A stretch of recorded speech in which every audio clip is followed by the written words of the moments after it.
Halo semua, video ini adalah video pengantar mata kuliah pendekatan sosial budaya yang diberikan di Fakultas Psikologi Unika Atmajaya.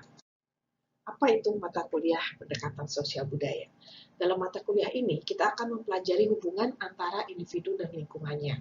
Teori yang kita akan gunakan adalah teori Bronfenbrenner bernama Bioecological Model. Nah, teori ini fokus pada perkembangan diri dalam konteks sosial, budaya, dan dari segi waktu. Apa yang akan dikuasai di akhir mata kuliah ini? Anda akan bisa menjelaskan perkembangan diri Anda secara reflektif dalam konteks sosial budaya dan historis. Anda akan bisa menganalisis isu sosial tertentu menggunakan model Bronfenbrenner dan dapat mengaitkan teori dengan pengalaman pribadi dan realitas sosial.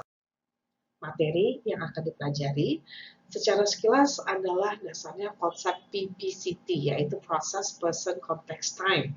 Yang persisnya lagi tentu kita akan dalami di dalam mata kuliah.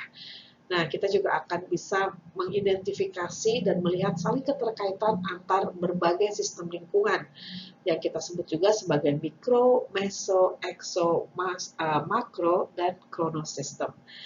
Konsep-konsep ini akan bisa kita terapkan pada perkembangan diri kita sendiri, perkembangan diri orang lain, maupun untuk melihat isu sosial secara lebih umum. Pendekatan ini, seperti yang bisa terdengar dari judulnya, adalah sebuah pendekatan interdisipliner ya. Jadi ada sebagian dari antropologi di mana kita memahami makrosistemnya, budaya dan praktek sehari-hari dan bagaimana perwujudannya di dalam kehidupan individu. Kita akan melihat sosiologi, kita akan belajar tentang power settings, ekosistem, ada struktur sosial, struktur kekuasaan yang juga mempengaruhi diri individu, dan tentu kita akan melihatnya dari segi psikologi ya, di mana kita menganalisis itu semua dari dampak struktur sosial, kekuasaan, budaya sehari-hari pada perkembangan diri individu. Sistem pelajarannya beragam, kita ada synchronous ya, tatap muka langsung melalui Microsoft Teams. Ada yang sifatnya asynchronous di mana saya meminta Anda untuk membaca terlebih dahulu, untuk menyimak video sebelum kelas, dan tugas reflektif. Ya, jadi biasanya yang dilakukan adalah Anda menyimak video rekaman terlebih dahulu dan membaca terlebih dahulu, lalu kita akan bertemu tatap muka langsung di kelas di mana kita akan melakukan aktivitas-aktivitas yang menerapkan konsep-konsep atau gagasan-gagasan yang sebelumnya sudah Anda simak secara mandiri. Ya, jadi dari segi metode ada ceramah, ada diskusi kelompok, ada refleksi pribadi, dan studi-studi kasus. Bagaimana peran Anda sebagai mahasiswa? Yang diharapkan adalah Anda aktif berdiskusi dan berbagi refleksi. Ya, tentu mengerjakan tugas tepat waktu dan bisa memberi juga umpan balik ke teman-teman ya yang tengah berbagi secara konstruktif dan bisa menerima umpan balik juga. Sistem penilaiannya ada beberapa komponen nilai yang akan kita gunakan. Yang pertama adalah UTS atau midterm, itu 35%, di mana kalian akan diminta untuk membuat analisis perkembangan diri.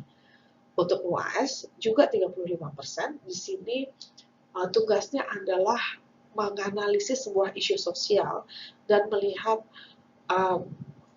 keterkaitan atau posisi individu di dalam struktur tersebut, serta juga mengidentifikasi pihak-pihak yang berperan, pihak-pihak yang berperan dalam isu sosial ini. Ada tugas TM1, 20% adalah analisis sebuah momen, jadi kalian menangkap sebuah momen perkembangan diri dan kalian tuliskan dalam bentuk makalah. Lalu TM2 10% adalah kuis materi dari minggu 1 hingga minggu 5. Apa yang digunakan sebagai indikator penilaian dan bagaimana kita akan melakukan penilaian tersebut? Penilaian berdasarkan ketepatan dalam menerapkan teori ya, itu jelas. Lalu juga kedalaman analisis menggunakan lensa Bronfenbrenner tersebut dan refleksi yang dilakukan, apakah mendalam atau hanya di permukaan. Kami juga akan melihat keterpaduan argumen, apakah argumennya memang align satu sama lain ya, menyambung satu sama lain, atau ternyata sebenarnya ada kontradiksi-kontradiksi di dalamnya yang tidak tampak oleh oleh Anda gitu ya. Lalu kita akan melihat kualitas presentasi dan tulisan, apakah mudah dipahami, apakah lengkap, dan tentu rubrik-rubrik yang lebih detail lagi akan dibagikan untuk setiap tugas. Referensi utama kita adalah Shelton 2019 dan Bronfenbrenner Primer ya. Ini adalah sumber utama yang ditulis di Shelton. Ini adalah seorang ahli psikologi perkembangan yang selama bertahun-tahun mengajarkan teori Bronfenbrenner. Lalu berdasarkan pengalamannya mengajarkan teori Bronfenbrenner, beliau membuat sebuah buku textbook yang mempermudah, yang diharapkan mempermudah mahasiswa S1 terutama untuk memahami Bronfenbrenner. Buku ini menurut saya tidak susah dibandingkan mungkin textbook yang lainnya, tidak terlalu padat, tetapi memang tetap harus dibaca secara mendetail. Ada dua tambahan lainnya, yaitu May and Nordquist dan Eller, Psychological Anthropology for the 21st Century. Selamat belajar, ya, nikmati proses belajar yang reflektif dan kontekstual, ya, ini pengalaman journey tersendiri. Kita ciptakan bersama-sama ruang belajar yang aman, terbuka, dan kritis, dan kita jumpa lagi di kelas pertama. Halo semua, minggu ini kita akan membahas salah satu sistem lagi, yaitu apa yang disebut sebagai exosystem. Apa yang akan kita lihat dalam minggu ini?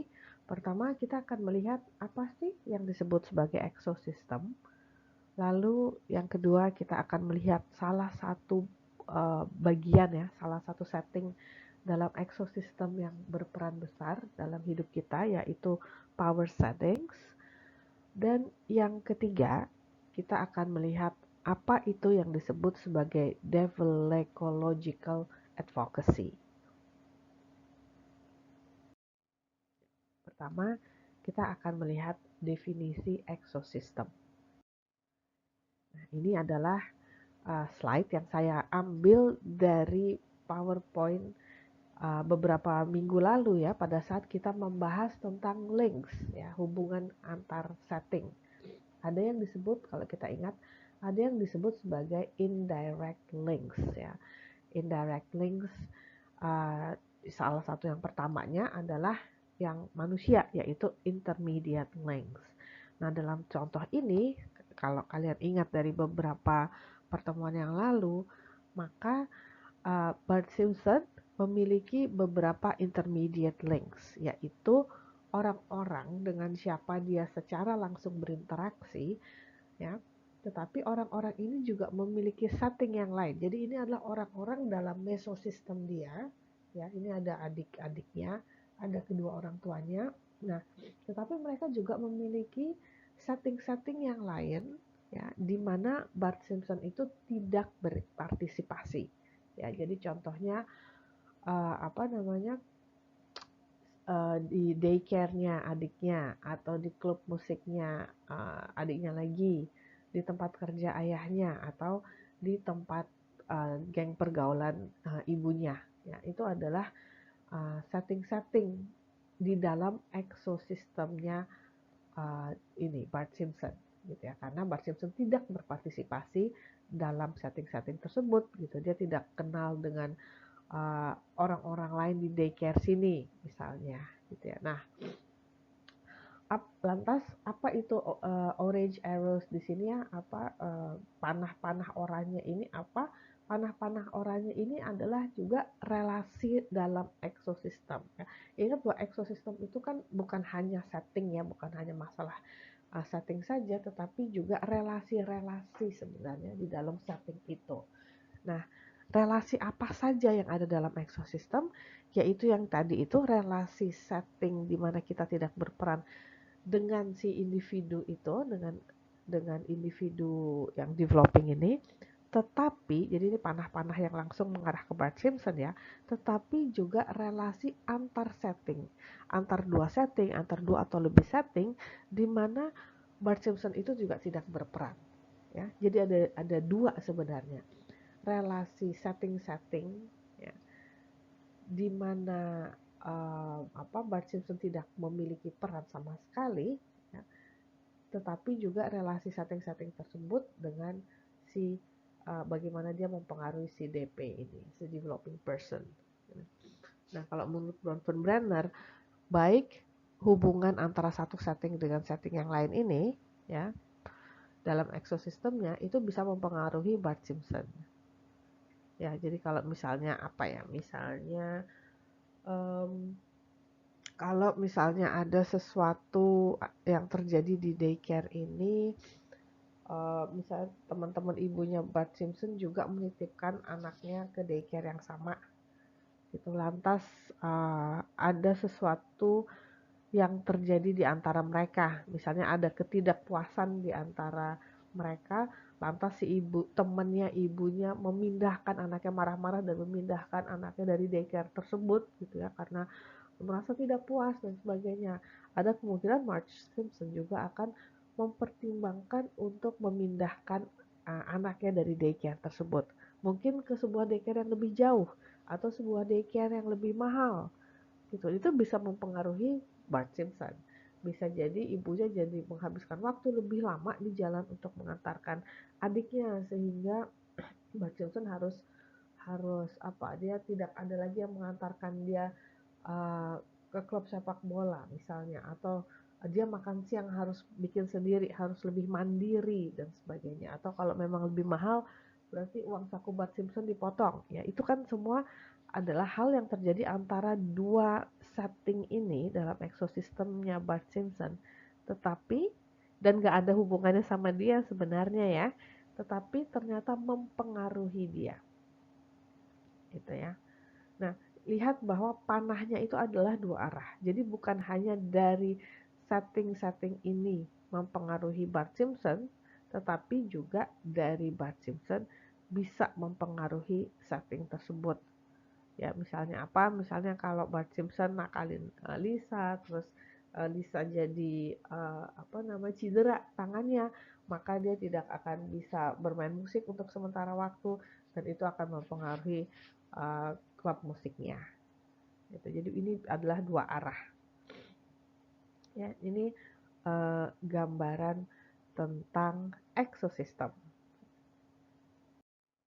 Ini kalau menurut dalam bagian buku kita ya, ini adalah gambar resminya. Jadi ada developing person, ya, ada mikrosistem gitu ya. Lalu developing person ini kan juga punya mesosistem ya. Dia berada di dua setting. Lalu hubungan antar setting itu adalah mesosistem, kita ingatkan ya. Ada mesosistem, tetapi ada juga orang-orang dalam mesosistem dia yang memiliki atau yang berpartisipasi di sebuah setting yang lain, ya, di mana si developing person ini tidak berpartisipasi, dan itu adalah ekosistem, ya. Dan hubungannya adalah panah dua arah seperti ini, gitu.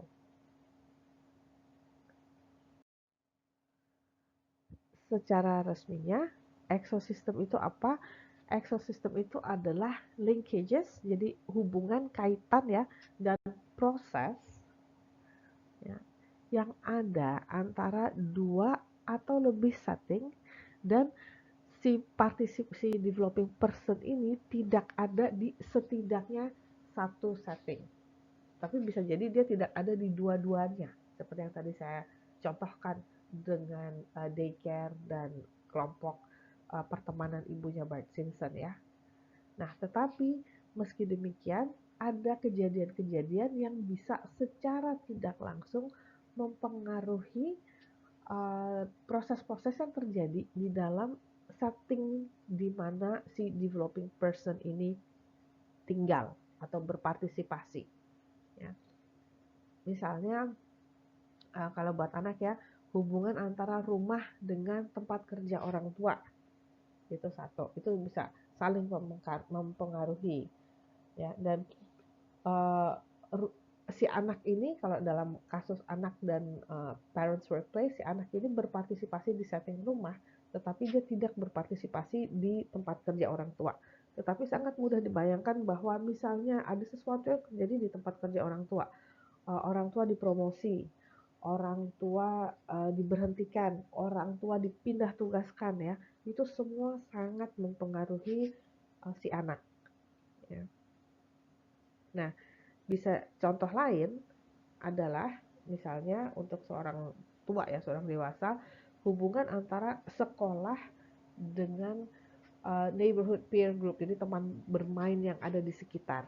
Itu hubungannya seperti apa? Itu si parent ini tidak ada di kedua setting ini kan sebenarnya, tetapi dia tetap bisa dipengaruhi oleh oleh dua setting tersebut, oleh hubungan antara dua setting tersebut. Nah, apa itu ekosistem? Jadi singkatnya, ekosistem itu ada dua komponen yang harus diingat kalau kita mau melihat apakah sesuatu itu ekosistem atau bukan. Pertama adalah setting-setting di mana si individu ini tidak berpartisipasi tetapi tetap berpengaruh untuk perkembangan dia, satu. Dan yang kedua adalah hubungan antar setting-setting itu dan antar setting-setting itu dengan mesosistem si individu ya. Kalau yang kedua ini dalam mesosistem individu, individu jelas berpartisipasi ya. Tetapi bisa juga jadi itu adalah hubungan di antara dua setting di mana individu tidak berpartisipasi. Ya, semoga cukup jelas ya. Nah, selain intermediate links, maka juga yang harus dilihat adalah apa yang disebut sebagai second order network. Karena itu juga bisa berpengaruh terhadap si individu. Nah, apa itu second order network? Itu kalau gampangnya adalah temannya teman. Yang saya beri lingkaran biru. Ya, ini temannya teman. Itu juga bisa berpengaruh terhadap si individu ini. Nah, kenapa ekosistem itu penting? Ya, ekosistem itu penting untuk memahami perkembangan karena seringkali kita dipengaruhi oleh hal-hal yang terjadi di luar mesosistem kita ya, oleh setting-setting lain di luar mesosistem kita ya kan? Bukan hanya di tempat di mana kita berpartisipasi langsung gitu yang mempengaruhi kita, tetapi banyak hal di luar itu yang juga mempengaruhi kita. Contohnya misalnya jika orang tua kita kehilangan pekerjaannya, nah, itu nggak ada hubungannya dengan kita sebenarnya. Itu terjadi di sebuah setting di mana kita tidak berada, tetapi mempengaruhi kita. Jika pasangan kita berselingkuh, itu kita nggak ada di dalam situ, ya, di dalam setting itu, tetapi jelas mempengaruhi kita. Ya. Jika anak kita terluka, injured, gitu ya, atau anak kita kita memiliki anak yang hamil, lagi-lagi itu tidak mempengaruhi kita, itu tidak kita itu terjadi di setting di luar kita gitu ya, tetapi kehamilan dia dan kalau anak kita punya anak itu akan otomatis berpengaruh terhadap kita. Dari segi status saja kita sudah berubah, dari segi peran kita juga berubah menjadi grandparents ya gitu. Nah, lalu juga hal-hal lain yang tidak terkait dengan faktor keluarga gitu ya.